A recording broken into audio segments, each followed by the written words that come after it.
Hello friends, this is Sarita. Welcome to Aryan educational academy. Friends, चलिए आ गए हैं हम तैयारी के लिए। सो फ्रेंड्स, हर एग्ज़ाम के लिए मैं पहले ही बता दूं, सभी एग्ज़ाम के लिए रिलेटेड, चाहे वो टेट हो, सी टेट हो, सुपर टेट हो, आल टेट हो, किसी भी राज्य स्तरीय टेट हो, या फिर आने वाला कोई भी कॉम्पिटेटिव एग्ज़ाम, उन सभी एग्ज़ाम्स के लिए आपको स्क्रीन पे दिख रहा होगा कुछ क्वेश्चंस, मोस्ट इम्पॉर्टेंट क्वेश्चंस जो कि ईवीएस से रिलेटेड हैं और सभी एग्ज़ाम्स में पूछे गए क्वेश्चन हैं फ्रेंड्स। तो आइए एक नज़र डालते हैं, देखते हैं कुछ important, most important question. So friends, आप देख पा रहे हो आपकी स्क्रीन पर पहला क्वेश्चन, पृथ्वी शिखर सम्मेलन। सो फ्रेंड्स देखिए, पहला क्वेश्चन, पृथ्वी शिखर सम्मेलन का आयोजन, पृथ्वी शिखर सम्मेलन का आयोजन किया गया था, तो जिसे हम कहते हैं Rio de Janeiro, Rio de Janeiro किया गया था पृथ्वी शिखर सम्मेलन, जो है ब्राज़ील में। कहाँ है? ब्राज़ील में। तो दोस्तों देखिए, हाल ही में कुछ शेरों को गुजरात के उनके प्राकृतिक आवास से किस एक स्थल पर स्थानांतरित किए जाने का प्रस्ताव था।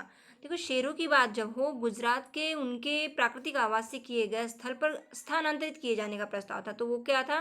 कूनो पॉपुलर वन्यजीव अभ्यारण्य। ये कहाँ है? मध्य प्रदेश में है। ये अभ्यारण्य से क्वेश्चंस बनते हैं दोस्तों। पृथ्वी सम्मेलन, शिखर सम्मेलन, रियो डी जेनेरियो और इन ये सारे मोस्ट इंपॉर्टेंट देख पा रहे होंगे आप स्क्रीन पर। आईएएस प्री आईएएस का एग्ज़ाम 2017 का ये क्वेश्चन है, तो सभी कॉम्पिटेटिव एग्जाम्स के लिए इम्पॉर्टेंट ये क्वेश्चन सीरीज। तो कूनो पॉपुलर वन्यजीव अभयारण्य कहाँ है? मध्य प्रदेश में है, जहाँ पर कि प्रस्ताव दिया गया कुछ शेरों को गुजरात के उनके प्राकृतिक आवास से किस एक स्थल स्थानांतरित करने का प्रस्ताव दिया गया, तो वो कहाँ दिया गया? कूनो पॉपुलर वन्यजीव अभयारण्य, जो कि मध्य प्रदेश में है।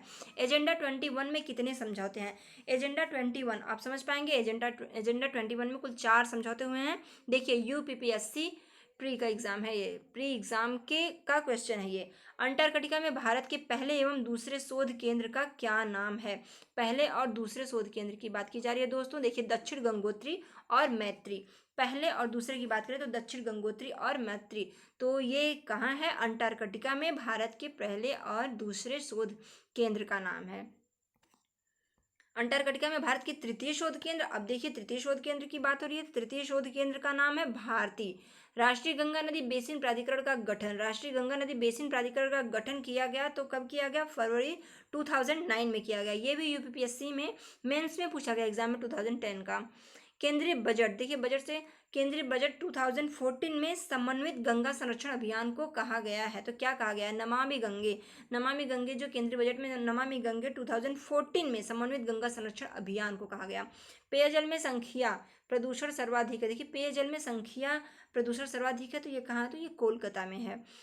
प्रदूषण युक्त वायुमंडल को किसके द्वारा स्वच्छ किया जाता है? प्रदूषण युक्त अगर वायुमंडल है तो आप किसके द्वारा स्वच्छ कर सकते हैं? तो दोस्तों, वर्षा के द्वारा। वर्षा के द्वारा प्रदूषण युक्त जो वायुमंडल है, वायुमंडल को स्वच्छ किया जाता है।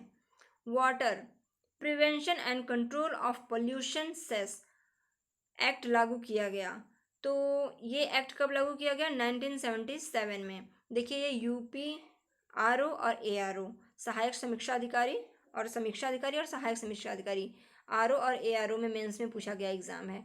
तो ये सभी एग्जाम्स में पूछे गए कुछ सेलेक्टेड क्वेश्चन। धूल प्रदूषण को रोकने के लिए उपयुक्त वृक्ष है, कौन सा वृक्ष है जो धूल प्रदूषण को रोकने के लिए उपयुक्त है? तो वो आपका हो जाएगा सीता अशोक। सीता अशोक जो वृक्ष है वो धूल प्रदूषण को रोक सकता है, रोकने के लिए उपयुक्त वृक्ष है। क्योटो प्रोटोकॉल, बताइए क्योटो प्रोटोकॉल किससे संबंधित है? तो क्योटो प्रोटोकॉल हमारा जलवायु से संबंधित है, जलवायु परिवर्तन से संबंधित है। ग्रीन हाउस प्रभाव क्या है? ग्रीन हाउस प्रभाव दोस्तों, गैसों में वायुमंडल में जमा होने वाली, गैसों के वायुमंडल में जमा होने से पृथ्वी के वातावरण का गर्म होना। ग्रीन वायुमंडल क्या है? गैसों के वायुमंडल में जमा होने से पृथ्वी के वातावरण जो गर्म होता है, उसका गर्म होना ही कहलाता है ग्रीन हाउस प्रभाव। 50 से अधिक देशों द्वारा समर्थित संयुक्त राष्ट्र का मौसम परिवर्तन समझौता कब प्रभावी हुआ? 50 से अधिक देशों की बात हो रही है। 50 से अधिक देशों द्वारा समर्थित जो संयुक्त राष्ट्र का मौसम परिवर्तन समझौता था, वो 21 मार्च 1994 को।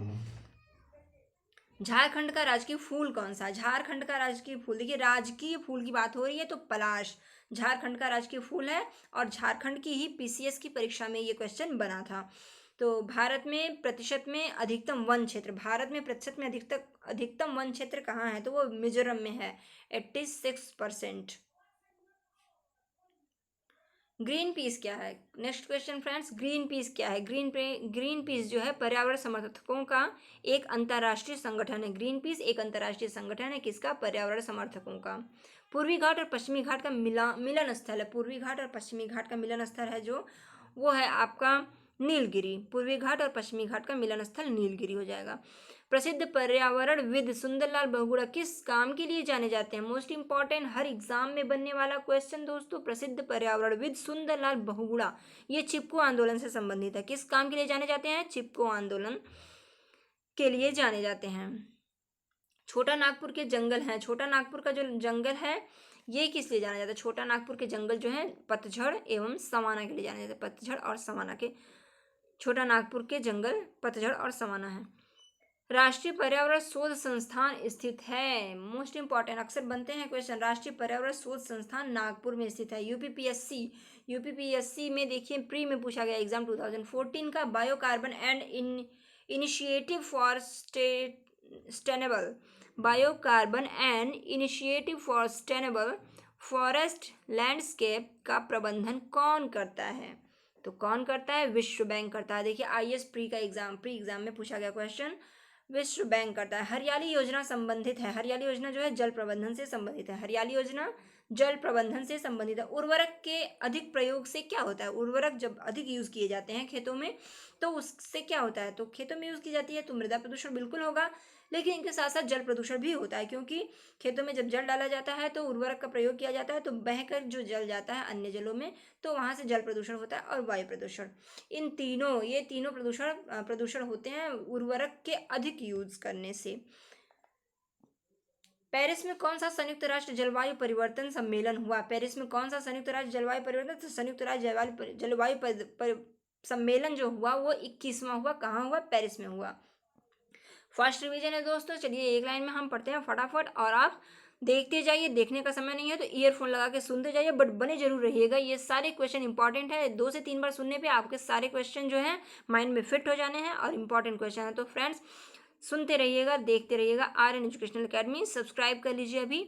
चलिए आगे बढ़ते हैं। किस पर्यावरणविद को जल पुरुष के नाम से जाना जाता है? जल पुरुष राजेंद्र सिंह। दोस्तों राजेंद्र सिंह को जल पुरुष के नाम से जाना जाता है। वाहनों में पेट्रोल के जलने से कौन धातु वायु को प्रदूषित करती है? तो वाहनों में पेट्रोल के जलने से धातु वायु को प्रदूषित करने वाली जो धातु है वो लेड है। लेड जो है वाहनों में पेट्रोल के जलने से प्रदूषित करती है वायु को।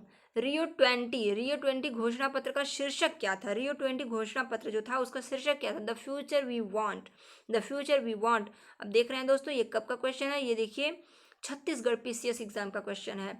तो हर राज्य के स्टूडेंट्स के लिए most important series, most important video, सभी दोस्तों बने रहिएगा, देखते रहिएगा, क्योंकि ये सभी के लिए इंपॉर्टेंट सीरीज है। प्राणियों और पादपों की जातियों में अधिकतम विविधता मिलती है। प्राणियों और पादपों की जाति में अधिकतम विविधता मिलती है, जो वो क्या है? उष्णकटिबंध के आर्द्र वनों में मिलती है। रेड डाटा बुक का संबंध, most important, red data book का संबंध विलुप्तीकरण से। रेड डाटा बुक जो है विलुप्तीकरण से संबंध है। रेड डाटा बुक में आप जानते हैं 2 तरीके के पेज होते हैं, रेड और ग्रीन, जो कि इंगित करते हैं, संकेत देते हैं। एक होते हैं ग्रीन जो कि एक जो संकटग्रस्त हैं उनके लिए, और जो रेड होता है वो अधिक संकटग्रस्त हैं, और जो ग्रीन होता है वो संकटग्रस्त से अब निकालकर सुरक्षित जगहों पर पहुंचाए जा चुके होते हैं। तो ये होता है रेड डाटा बुक।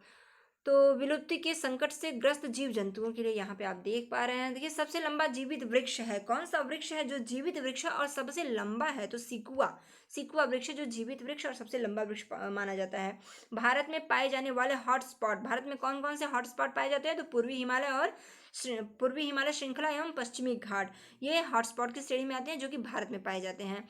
देखिए यूपीपीएससी मेंस का एग्जाम का क्वेश्चन है, भारत में जैव विविधता की दृष्टि से धनी स्थान है, जैव विविधता हॉटस्पॉट, जैव विविधता की दृष्टि से धनी स्थान आपका पश्चिमी घाट कहलाएगा।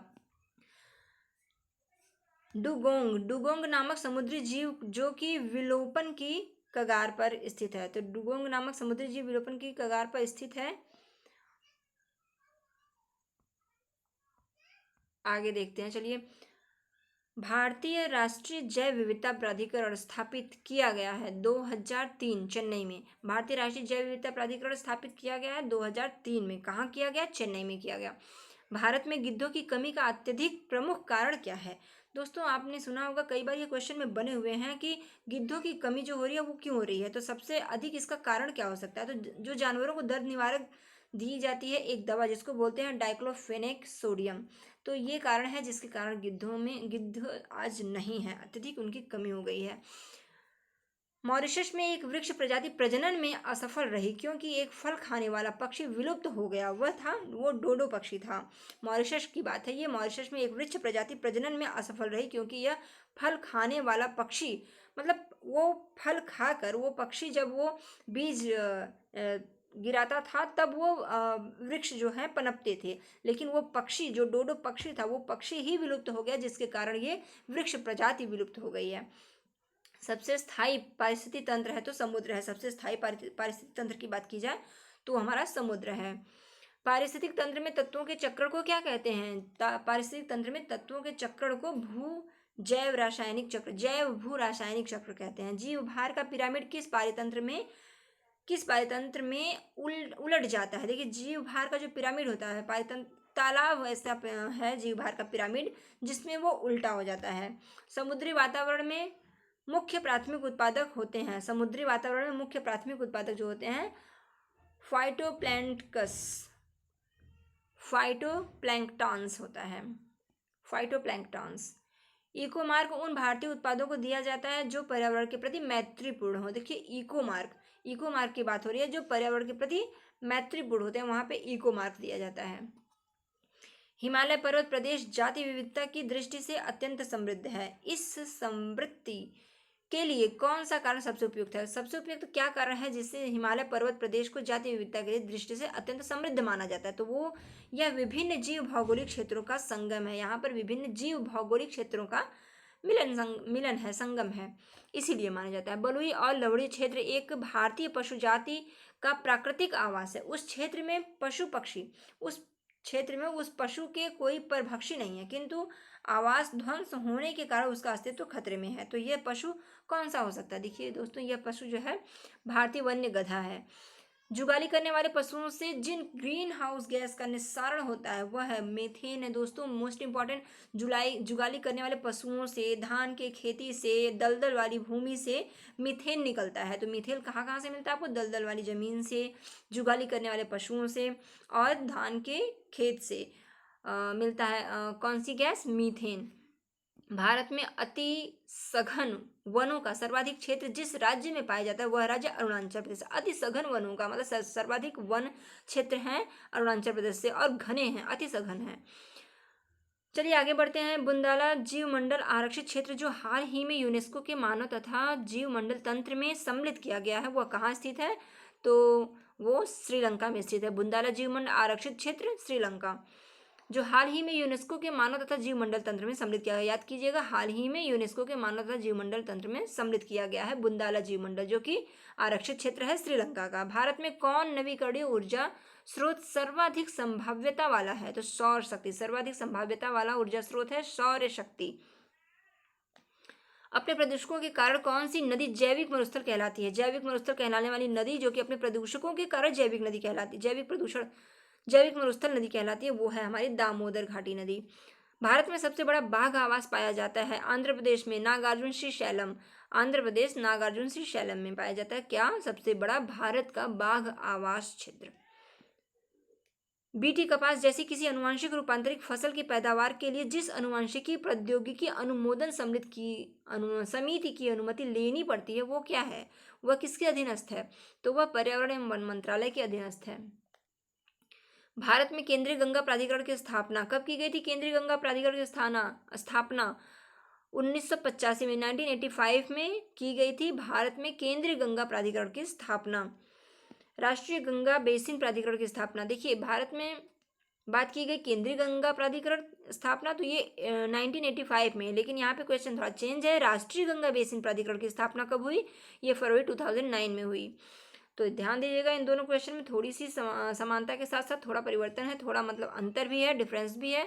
तो समझिएगा, वो भारतीय है और ये राष्ट्रीय, वो है भारतीय केंद्रीय गंगा प्राधिकरण, ये 1985, बट राष्ट्रीय गंगा बेसिन प्राधिकरण ये है 2009, फरवरी 2009। वर्ष 2015 में जलवायु परिवर्तन सम्मेलन कहाँ हुआ था? वर्ष 2015 में जलवायु परिवर्तन सम्मेलन, तो ये दोस्तों पेरिस में हुआ था, जो कि 21वां सम्मेलन था। जलवायु परिवर्तन का 21वां सम्मेलन 2015, वर्ष 2015 में ये हुआ था, पेरिस में 21वां सम्मेलन था ये। इंडोर वायु प्रदूषण का सर्वाधिक महत्वपूर्ण प्रदूषक है, तो रेडॉन गैस है। चेरनोबिल दुर्घटना संबंधित है, किससे संबंधित है? मोस्ट इंपॉर्टेंट, चेरनोबिल दुर्घटना जो है ये नाभिकीय दुर्घटना से संबंधित है, नाभिकीय दुर्घटना से संबंधित। जैव विविधता, सर्वाधिक जैव विविधता पाई जाती है, तो सर्वाधिक जैव विविधता कहाँ पाई जाती है? उष्णकटिबंधीय वर्षा वनों में पाई जाती है। Montreal protocol, most important, Montreal protocol किससे संबंधित है? ओजोन परत के क्षय को रोकना। मॉन्ट्रियल प्रोटोकॉल जो है ओजोन परत के क्षय को रोकने से संबंधित है। प्रवास वोल्टेज सेल होता है, सौर सेल होता है। लंबी जड़ों और नुकीले कांटों अथवा शूल युक्त झाड़ियों और लघु वृक्षों वाले संरक्षित अवरुद्ध वन सामान्य रूप से पाए जाते हैं, तो पश्चिमी आंध्र प्रदेश में पाया जाता है, पश्चिमी आंध्र प्रदेश में। भूमंडलीय ऊष्मन की आशंका किसकी बढ़ती हुई सांद्रता के कारण बढ़ रही है? तो कार्बन की बढ़ती हुई सांद्रता के कारण भूमंडलीय ऊष्मन की आशंका बढ़ रही है, कार्बन डाइऑक्साइड की। वायुमंडल में ओजोन परत पराबैंगनी विकिरण के पृथ्वी पर जीवन की रक्षा करती है। दोस्तों अभी आपने आगे देखा है क्वेश्चन जो कि ओजोन परत से संबंधित था। देखिए मॉन्ट्रियल प्रोटोकॉल किससे संबंधित है? ओजोन परत के क्षरण से। ओजोन परत होता क्या है दोस्तों? देखिए ओजोन परत जो है ये वायुमंडल में ओजोन परत है, ये ओजोन परत होता किसमें है? ये स्ट्रेटोस्फीयर में पाया जाता है, समताप मंडल में। पैराबैंगनी विकिरण जो पृथ्वी पर जीवन रक्षा करती हैं, मतलब पृथ्वी पर आने वाली जो पैराबैंगनी किरणें हैं उसको रोकती है हमारी ओजोन परत, ओजोन की जो लेयर है वो उनको रोकती है। अगर उसमें अगर वो ना रोक पाया तो क्या होगा? तो उससे क्या होता है, इफेक्ट बहुत ज़्यादा पड़ता है, स्किन पे इफेक्ट पड़ता है। तो इसलिए पैराबैंगनी किरणों को रोकती है ओजोन परत जो होती है, इसलिए उसे जीवन की रक्षा करते, जीवन रक्षक परत भी कहते हैं। बायोगैस बनाने के लिए सामान्यतः प्रयुक्त द्रव्य है, तो किस द्रव्य से बायोगैस बनाए जाते हैं? तो पशुओं के अपशिष्ट से बायोगैस, आप समझ सकते होंगे, जानते भी होंगे, पशुओं के अपशिष्ट से बायोगैस बनाया जाता है। जल का बीओडी मान बताते हैं, BOD bio oxygen demand, BOD का फुल फॉर्म होगा बायो ऑक्सीजन डिमांड, तो वो क्या बताते हैं? जैव रासायनिक ऑक्सीजन के लिए प्रयुक्त ऑक्सीजन, जैव रासायनिक ऑक्सीजन के लिए जो यूज होता है ऑक्सीजन, उनकी मात्रा बताता है बीओडी, बायो ऑक्सीजन डिमांड। विश्व का प्रसिद्ध सेरेंगेती वन्य प्राणी अभ्यारण्य है, तो तंजानिया में है। ये कहाँ है? विश्व का प्रसिद्ध सेरेंगेती वन्य प्राणी अभ्यारण्य तंजानिया में। वायुमंडल में जिस ओजोन छिद्र का पता लगाया गया वह कहाँ पर है? तो अंटार्कटिका के ऊपर। ये क्वेश्चन बना है फ्रेंड्स, अंटार्कटिका में दक्षिणी उत्तरी ऐसे कर दिया जाता है, तो कहाँ है? अंटार्कटिका के ऊपर। पराध्वनिक जेट प्रदूषण, पराध्वनिक जेट प्रदूषण पैदा करता है, क्या पैदा करता है? और पतला करके क्या? तो ओजोन परत को, जो ओजोन परत में ओजोन जो O2 की परत है उसे पतला कर देता है। ओजोन मतलब O2, इसका फुल फॉर्म, इसका रासायनिक नाम है O2। ओजोन की परत को पतला करके ये पराध्वनिक जेट प्रदूषण को पैदा करता है। पारिस्थितिक दृष्टिकोण से पूर्वी घाटों और पश्चिमी घाटों के बीच एक अच्छा संपर्क होने के रूप में किसका महत्व अधिक है? तो सत्यमंगलम बाघ जो है आरक्षित क्षेत्र, ये सत्यमंगलम टाइगर रिजर्व बांध है, ये है कहाँ पे? तो तमिलनाडु में है। ध्यान रखिएगा, ऐसे भी क्वेश्चन बनेंगे। सत्यमंगलम जो बांध है किसके लिए है? तो टाइगर रिजर्व बांध है, और टाइगर रिजर्व आरक्षित क्षेत्र है जो कि तमिलनाडु में पाया जाता है। तो बाघों के बीच एक अच्छा संपर्क होने के रूप में ये महत्वपूर्ण है। किसका महत्व अधिक है? तो सत्यमंगलम बाघ जो कि आरक्षित, बाघ आरक्षित क्षेत्र है, सत्यमंगलम बाघ आरक्षित क्षेत्र कहाँ पे? तमिलनाडु में। कीटभक्षी पौधे जिस मृदा में उगते हैं, कीटभक्षी पौधे जिस मृदा में उगते हैं उनमें कमी रहती है, किसकी कमी रहती है? कीटभक्षी पौधों में नाइट्रोजन की कमी से पौधे जो होते हैं वो कीटभक्षी हो जाते हैं, तो नाइट्रोजन की कमी होती है। प्रसिद्ध क्रूगेर नेशनल पार्क है, दक्षिण अफ्रीका में स्थित है। क्रूगेर नेशनल पार्क, दक्षिण अफ्रीका। असम और नागालैंड की पहाड़ियों में वनों में पाया जाने वाला भारत का एकमात्र कपि है गिब्बन। कहाँ पाया जाता है? असम और नागालैंड की पहाड़ियों में।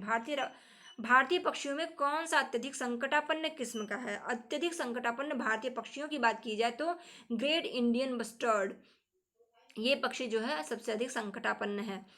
भारत की सबसे बड़ी अंतर्देशीय लवणीय आर्द्र भूमि है गुजरात है। सबसे बड़ी अंतर्देशीय लवणीय आर्द्र भूमि कौन सी है, तो वह भूमि है गुजरात।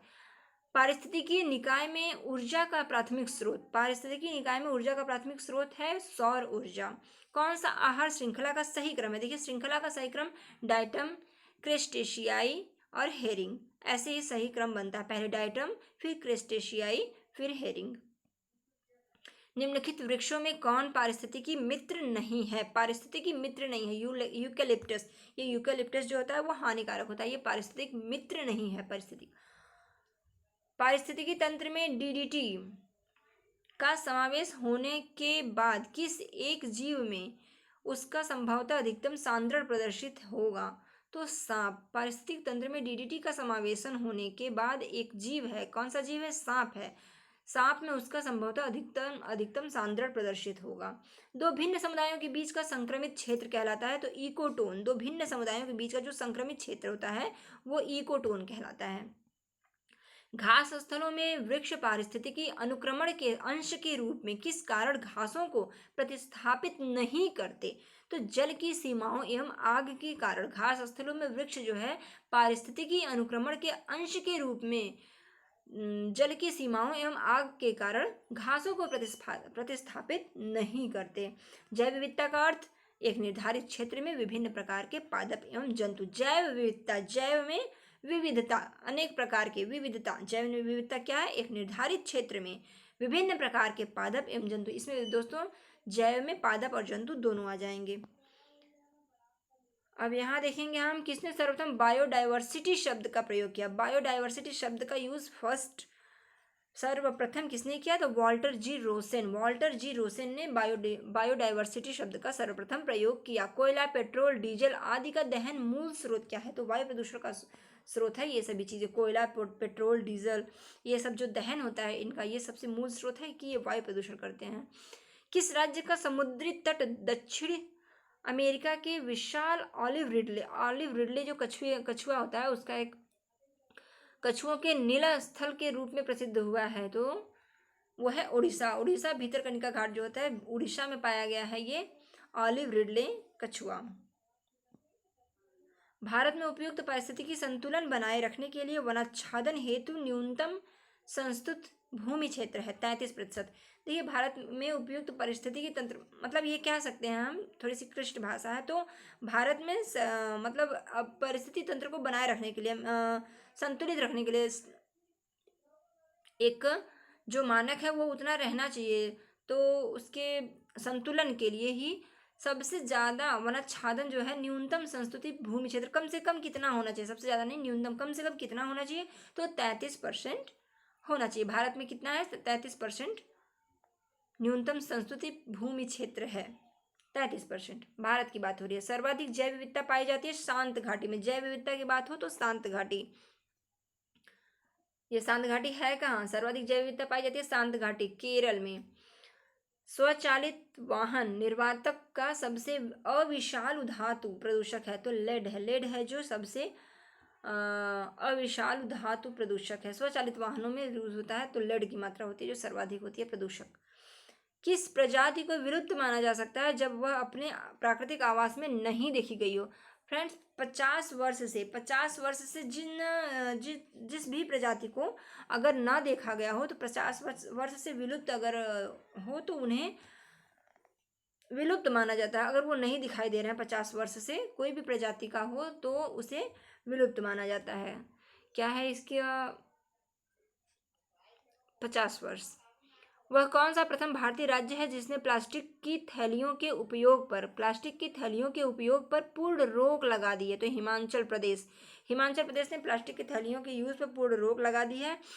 जैव विविधता के लिए बड़ा खतरा है, जैव विविधता के लिए सबसे बड़ा खतरा क्या है, प्राकृतिक आवासों और वनस्पति का विनाश तथा झूम खेती। देखिए प्राकृतिक आवास और वनस्पतियों का विनाश, ये तो आप समझ पा रहे हैं, प्राकृतिक आवास और वनस्पतियों का विनाश है जो कि जैव विविधता के लिए सबसे बड़ा खतरा है। झूम खेती भी है जो जैव विविधता के लिए खतरा ही है। अब आप जानते हैं झूम खेती क्या है। अगर आप जानते हैं तो कोई बात नहीं, बहुत अच्छी बात है, आपको जानना चाहिए क्योंकि सीटेट के लिए मोस्ट इंपॉर्टेंट एक क्वेश्चन बनता है झूम खेती से। झूम खेती क्या है, ये ज़्यादातर पहाड़ी क्षेत्रों में पाया जाता है और वहाँ पर झूम खेती का अर्थ हुआ स्थानांतरित खेती, एक जगह खेती करने के बाद दूसरी जगह चले जाना, और वहाँ पे जो है पेड़ों को काट करके जो ज़मीन होती है वहाँ पे उसे जला करके उसमें थोड़ी सी, उसमें जुताई नहीं होती, उसमें खुदाई करके खोद करके बीजों को डाल दिया जाता है और फिर वही खेती होती है। वो खेती एक बार होने के बाद दोबारा वहाँ पर खेती नहीं होती, इसलिए उसको स्थानांतरित खेती कहते हैं। तो वो कौन सी खेती है? झूम खेती है। ये भी प्राकृतिक आवासों के लिए, जैव विविधता के लिए बहुत बड़ा ये भी खतरा है झूम खेती, क्योंकि एक जगह करना फिर एक जगह से वो खेती यूज लायक नहीं रह जाता ज़मीन, फिर वहाँ से दूसरी जगह, फिर तीसरी जगह स्थानांतरित होता रहता है। संयुक्त राष्ट्र संघ ने किसे 2011 से 2020 के लिए दशक निर्दिष्ट किया था? तो जैव विविधता को 2011 से 2020 का एक दशक निर्दिष्ट किया था जैव विविधता। जैव विविधता दिवस कब मनाया जाता है? मोस्ट इंपॉर्टेंट, जैव विविधता दिवस 29 दिसंबर जैव विविधता दिवस मनाया जाता है। नीरी, नीरी क्या है? नीरी स्थित है नागपुर में, नीरी स्थित है नागपुर में। जैव विघटित प्रदूषण है वाहित मल। जैव विघटित प्रदूषण क्या होते हैं? वाहित मल। ग्रीन मफलर संबंधित है, देखिए ध्वनि प्रदूषण से, ग्रीन मफलर संबंधित है ध्वनि प्रदूषण से। ध्वनि प्रदूषण, ग्रीन मफलर का मतलब क्या, ये मैं बता दूं। सड़कों के किनारे किनारे जो वृक्ष लगाए जाते हैं कतार में, वो इसीलिए लगाए जाते हैं कि जो वृक्षों के लगने से जो ध्वनि प्रदूषण अर्थात जो गाड़ियों के, वाहन के आने जाने से जो ध्वनि होता है, हॉर्न की ध्वनि और उनकी आवाज़ की जो ध्वनि होती है, उसे जो वृक्ष होते हैं सक कर लेते हैं, ऑब्जर्व कर लेते हैं। तो ग्रीन मफलर संबंधित है ध्वनि प्रदूषण से। ग्रीन मफलर में होता क्या, इस तरह से कुछ पूछा जाए तो सड़कों के किनारे किनारे वृक्षों को लगाने की जो प्रक्रिया है ग्रीन मफलर कहलाती है, उससे संबंधित है। मीथेन गैस उत्पादन वाला क्षेत्र है धान का खेत। देखिए मैं बता चुकी हूँ आगे ही, मीथेन गैस जो है धान के क्षेत्र से और जुगाली करने वाले पशुओं से जुगाली करते समय निकलता है, और दलदल भूमि से निकलता है। तो मीथेन गैस का उत्पादन धान का खेत। भारत का कितना भू जंगल भाग है? भारत का कितना % भू जो है वो जंगल है? तो 24.39%, तकरीबन 24%। नागालैंड के पर्वतीय क्षेत्र क्रमशः बंजर होते जा रहे हैं, इसका प्रमुख कारण क्या है? देखिए दोस्तों, मैं बताई हूँ अभी जस्ट थोड़ी देर पहले झूम खेती के बारे में। तो नागालैंड के पर्वतीय क्षेत्र, जो भी पर्वतीय क्षेत्र होते हैं वहाँ पे होती है झूम खेती, क्रमशः बंजर होते जा रहे हैं क्योंकि वहाँ पे झूम खेती की जा रही है। झूम खेती की प्रक्रिया आप जान चुके हैं, आगे मैंने बता चुकी हूँ। फ्रिजों में कौन सी गैस भरी जाती है? तो फ्रेयान होता है, फ्रिजों में गैस भरी जाती है जो। आइए देखते हैं कुछ और मोस्ट इंपॉर्टेंट क्वेश्चन। गिर के एशियाई शेरों को रखे जाने हेतु किस राष्ट्रीय पार्क अभ्यारण्य का चयन किया गया? तो पॉपुलर कूनो, जो कि मध्य प्रदेश है। कार्बन मोनोऑक्साइड की विषाक्त किसको मुख्यतः प्रभावित करती है? रक्त के ऑक्सीजन को वहन करने की क्षमता को प्रभावित करती है कार्बन मोनोऑक्साइड। नागालैंड के पर्वतीय क्षेत्र क्रमशः बंजर होते जाते हैं झूम खेती के कारण, ये दोबारा रिवाइज हो गया। यदि पृथ्वी पर पाई जाने वाली वनस्पतियां समाप्त हो जाए तो किस गैस की कमी होगी? तो दोस्तों आप अच्छे से जानते हो कि ऑक्सीजन, पौधे जो होते हैं ऑक्सीजन हमें देते हैं और कार्बन डाइऑक्साइड ग्रहण करते हैं। तो यदि पृथ्वी पर समस्त वनस्पतियां समाप्त हो जाए तो क्या होगी, किस गैस की कमी होगी? तो ऑक्सीजन की कमी होगी। सरिस्का एवं रणथंभौर किन जानवरों के लिए प्रसिद्ध है, संरक्षित है? तो बाघ के लिए संरक्षित है सरिस्का और रणथंभौर। कहाँ है ये? राजस्थान में। जैव उपचारण से तात्पर्य है जीवों द्वारा। पर्यावरण से विषैले पदार्थों का निष्कासन, पर्यावरण से विषैले पदार्थों को जो निकाला जाता है, निष्कासन जो है वो कार्बन क्रेडिट का दृष्टिकोण किससे शुरू जैव उपचारण से तात्पर्य, जैव उपचारण होता क्या उसके बारे में था कि जीवों द्वारा जो पर्यावरण से विषैले पदार्थों का निष्कासन किया जाता है वो होता है जैव उपचारण, जीवों द्वारा पर्यावरण के विषैले पदार्थों का निष्कासन। अब आगे आपका क्वेश्चन है कार्बन क्रेडिट का दृष्टिकोण किससे शुरू हुआ? तो वो क्योटो प्रोटोकॉल, कार्बन क्रेडिट जो है क्योटो प्रोटोकॉल दृष्टिकोण से शुरू हुआ। तो दोस्तों carbon credit, Kyoto protocol, most important question देखिए झारखंड के पीसीएस के एग्जाम में पूछे गए हैं। तो आप देख पा रहे हैं फ्रेंड्स, अभी जितने भी क्वेश्चन हुए ये सभी मोस्ट इंपॉर्टेंट किसी न किसी एग्जाम में पूछे गए क्वेश्चन थे। So friends all competitive exam के लिए ये सीरीज मोस्ट इंपॉर्टेंट, हर एग्जाम में आने वाली, चाहे वो आईएएस हो, पीसीएस हो, आरओ हो, एआरओ हो, या फिर एससी एसएससी लेवल का हो, कोई भी एग्जाम हो। और फ्रेंड्स इसमें आने वाले क्वेश्चन आपके TET, CTET, super TET, all TET exam में भी इंक्लूड किए जाते हैं। सो फ्रेंड्स ये मोस्ट इंपॉर्टेंट सीरीज थी, वन लाइनर था। देखते रहिए, बने रहिए आर्यन एजुकेशनल एकेडमी के साथ। नहीं समय मिलता है फ्रेंड्स तो सुनते जरूर रहिए, क्योंकि ये वन लाइनर क्वेश्चन जो है अगर आप सुन भी लेते हो, कहीं भी बाहर जा रहे हैं या फिर आप कोई भी काम कर रहे हैं, आप हाउस वाइफ भी हैं, तो ईयरफोन लगा करके सुनते रहिए। इससे आपकी 2 से 3 बार सुनने में आपकी जो भूली हुई चीज़ें हैं वो याद हो जाएंगी, याद नहीं जानते हैं तो आपको वो समझ में आ जाएगा कौन सी चीज़ों से क्या होता है। So friends, most important series देखते जरूर रहिएगा आर्यन एजुकेशनल अकेडमी। अभी सब्सक्राइब कर लीजिए और बेल आइकन को प्रेस कर लीजिएगा सारे वीडियोज़ को पाने के लिए दोस्तों। बस आज के लिए इतना।